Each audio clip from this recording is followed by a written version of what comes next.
right, we got to talk about this. This was insane.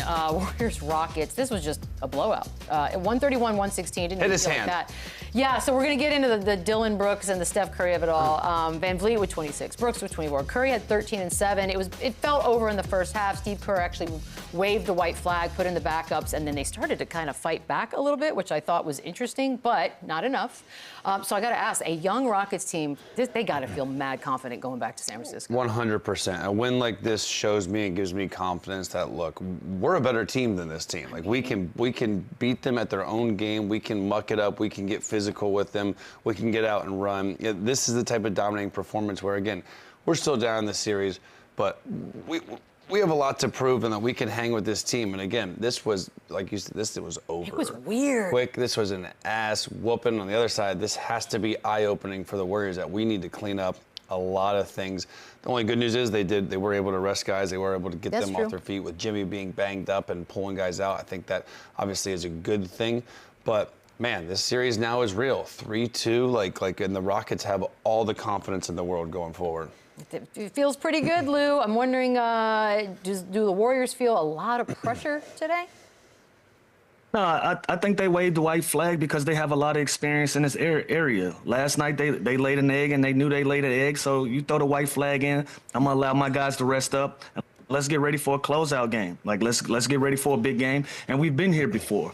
We have the capabilities, we have the personnel, we got everything that we need, that we feel like we can win a big-time Game 6. And so why not go out there and why not go out and prove it? You know, so that's what I saw from Steve Kerr. He realized that his team just didn't have it. Why keep these guys on the floor longer? Let's start preparing for the next game, especially when I have a Steph Curry, Draymond Green, a Jimmy Butler leading my way. I feel really confident in my chances in going to close this thing out. But you got to give credit to Houston as well. They played like they were the number 2 seed. You know, we've given a lot of credit to Golden State because Golden State has been the more aggressive and a better team in this series. But by seeding, Houston is supposed to be able to compete at this level. They're supposed to be able to put themselves in a position to make this series go as deep as it's going now. So last night was a bad showing for the Warriors, but everybody knows how they usually respond to things like this. I'm looking forward to an exciting, great Game 6. So I think it is a little scary how they're going to respond. Well, and the fact that they get to go to their home. This is their Game 7. You do not want to go back to Houston. It is all cards on deck. You're going to see them play a lot of minutes. And again, that's why I think it was valuable that they kind of pulled the plug and let them rest, especially with Jimmy's But they started to come injury. back, and I was like, oh, interesting. But again, now this is their Game 7. Like I said, you do not want this young team going to that environment in Game 7, and that is why home court is so important. That's why it was extremely important that they got the 2 seed and got home court advantage. But Game 6, this is going to be great. God, yeah. If they don't finish them off Game 6, I'm scared for Golden State. They have to. Really? Get this one. Are we looking at a world? Yeah. All these young teams. Warriors and Lakers possibly out first round. I can hear people crying in the office. This is going to be sad. This is a big one. This is Game 6. It's all on the line. Game 6. It's kind of a big deal. Let's talk about what the Rockets did, by the way, because even in our little thread, Steph and Jimmy were scoreless for the first 18 minutes of a game. And 18 minutes in an NBA game is forever, Lou. So A, what did the Rockets do? And B, how does Golden State fix that in this next one?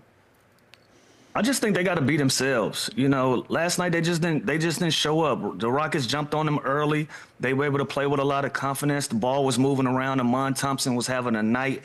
So when you have guys like that that's rolling, it's difficult to run it. And again, we're talking about a team that's won 4 championships. In the years that they didn't win championships, they still have deep playoff runs. They have so much experience in this area. Steve Kerr knows the pulse of his team. He knows what the vibe is. He knew last night wasn't their night. And again, when you're going home in a closeout game and you know you got an opportunity to go to your home court, I'm going to bet on myself and I'm going to sit these guys. I'm going to allow them an opportunity to get an extra hour or so worth of rest. And we're going to get ready for Game 6. You know, so if I'm Golden State, I feel very confidently about my chances in closing this thing out in the Chase Center.